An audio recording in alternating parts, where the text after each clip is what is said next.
가을이 끝나기 전에 한겨울이 다가온 요즘 날씨에 고생 안 하시는지 궁금합니다. 요즘은 정치도 그렇고 경제도 그렇고 하나도 만만한 것이 없는 어려운 시기인 것 같습니다. 오늘 제가 들려드릴 얘기도 그렇게 유쾌하지는 않은 얘기입니다. 이 얘기를 듣다 보면 화가 날 수도 있고 가슴이 답답해질 수도 있는 얘기를 오늘 하게 됐습니다. 그 대중음악인이었던 탁성록이라는 작곡가인데 그는 아편 중독자였습니다. 그가 아편 중독을 거쳐서 살인마로 변했던 인간, 말종인간 탁성록에 관한 얘기를 오늘 해보고자 합니다. 이 영혼과 인간성이 무참하게 망가져버린 탁성록이 우리로 하여금 새삼세상 등골이 서늘해지는 공포와 숨막히는 고통마저 느끼게 해줄 걸로 보여 오늘은 썩 유쾌한 얘기로 끝맺음하지는 못할 것 같습니다.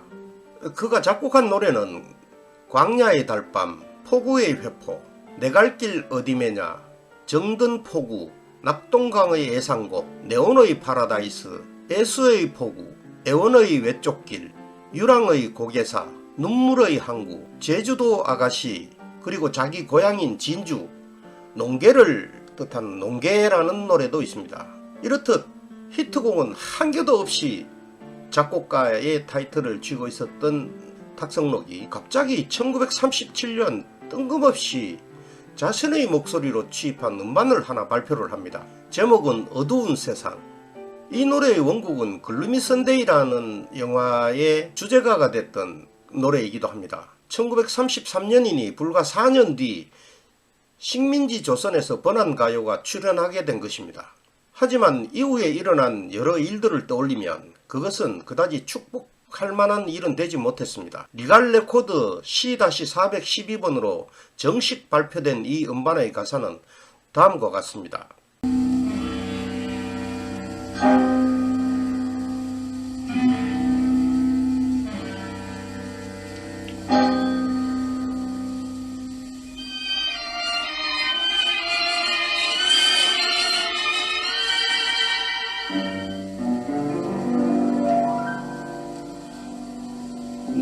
같이 그리던 그 얼굴 떠안고 봄으로 외로이 지내는 내 서름 언제나 또다시 내일은 새겨서 땀 묵은 추억에 이 밤을 세울까 마음은 내 고향 가버린 옛날을 노래에 지어야 이제 나버릴까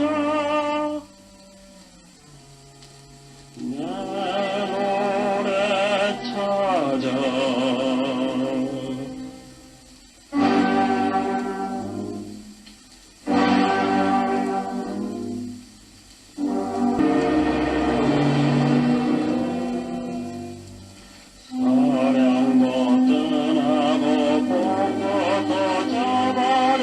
밤마다 맺히는 눈물을 곡절해 마음의 장식도 쓸쓸히 맞춰서 이 세상 대길을 내 홀로 떠나리 이술의 깊은 잠들 모양 사모의 구입을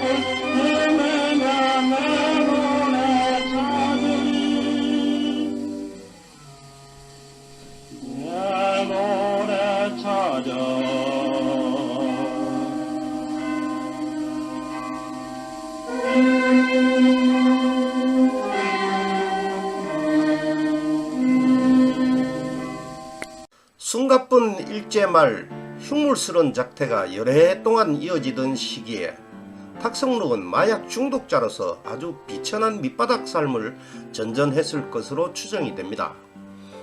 그 와중에서 다시 갱생의 길을 찾으려고 여러 차례 안간 힘으로 마약을 끊어보려는 시도를 들어 했을 터이지만 그에 관한 기록은 찾아볼 도리가 없습니다. 드디어 1945년 8월 15일 민족해방이 이루어졌습니다. 온 세상이 조선민족 해방을 외치며 감격을 구가하는 시기에 탁성록은 오랜 기간의 아편 중독증에서 조금씩 벗어나 보려는 자기 변화의 몸부림을 나타내 보였습니다. 극심한 금단증을 이겨가며 재활의 몸부림을 경험했을 것이고, 이러한 노력이 조금씩 효과를 나타내고 여러가지 정황이 나아지자 탁성록은 방치하고 있었던 기타를 비롯한 악기를 꺼내어 모처럼 조율을 하며 연주를 해보기 시작했습니다.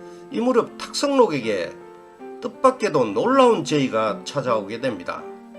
그것은 1945년 조선해안경비대의 군악대를 새로 조직해서 이끌어 달라는 것이었습니다.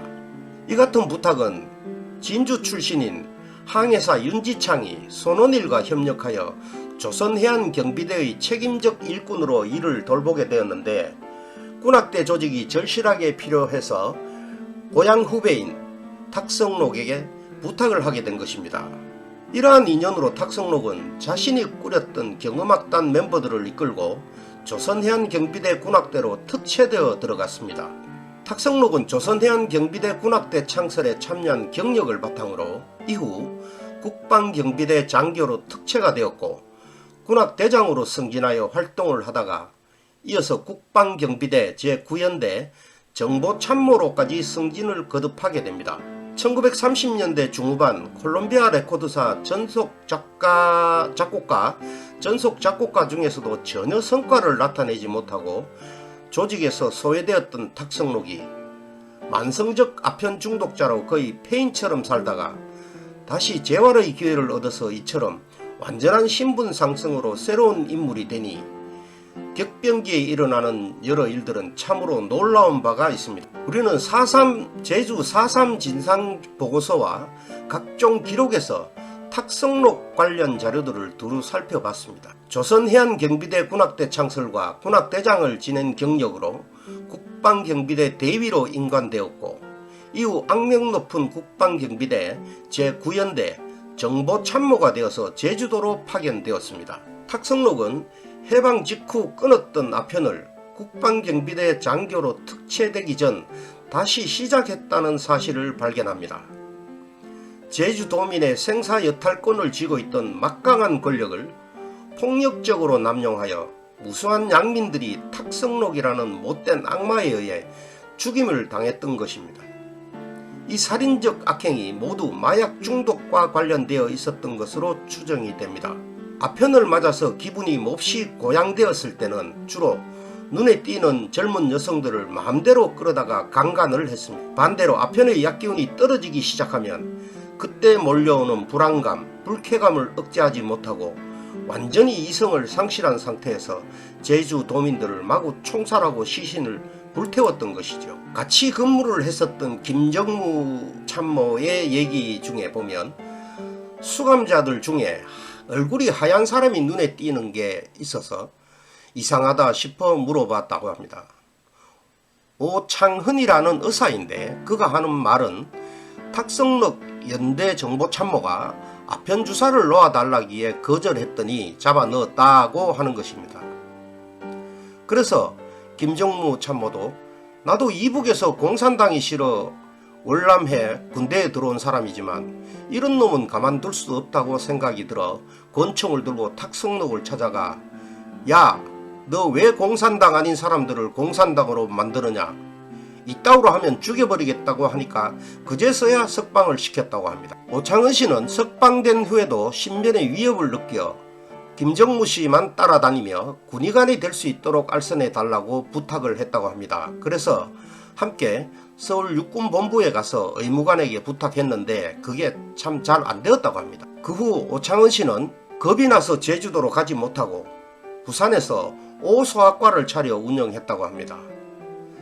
탁성록은 40이 다 된 사람인데 정보참모의 자격도 없는 사람입니다. 군사영어학교 출신도 아니고 군악대에서 나팔 불던 놈인데 특채됐는지 나보다 먼저 대위를 달았어요. 이런저런 구실을 달아 여자를 성폭행을 많이 했다고 증언을 하고 있습니다. 그리고 1949년 제주 농업학교 천막수용소에 수용됐던 사람들의 증언에 따르면 탁성록의 말 한마디에 사람들은 무더기로 죽어나갔다고 합니다. 밤중에 그에게 호명되어 나간 사람은 2번 다시 돌아오지 못했다고 하고, 탁성록이 만약 수용소 천막 안으로 들어오게 되면 사람들은 황급히 무릎 꿇고 엎드린 채 2 손바닥을 모아 싹싹 빌었다고 합니다. 이 무렵 탁성록은 완전히 이성이 마비된 저승사자였습니다. 그가 누군가를 지목해 발길질을 하면 그것은 그의 목숨이 오늘로 끝이라는 사실을 말하는 것. 탁성록의 부하들은 즉시 해당 인물을 끌고 나가서 총살했습니다. 칠흑 같은 어둠 속에서 총소리가 들리면 그걸로 끝이었죠. 아침 점호를 위해 천막 앞에 줄지어 서면 수용소 부근 무덤 앞엔 피에 젖은 새로운 시신이 또 나뒹굴었다고 합니다. 그리고 1948년 11월 제주도 유지의 아내와 딸들이 굴비처럼 포승줄로 묶여서 헌병대로 끌려 들어왔습니다. 대개 20대 후반에서 40대 초반의 나이였습니다. 탁성록은 맹목적 분노에 차서 그들 대부분을 처형했습니다. 그들 중에는 일제 때 제주도 출신으로 유명한 사회주의자 강상류의 누이 동생도 있었습니다.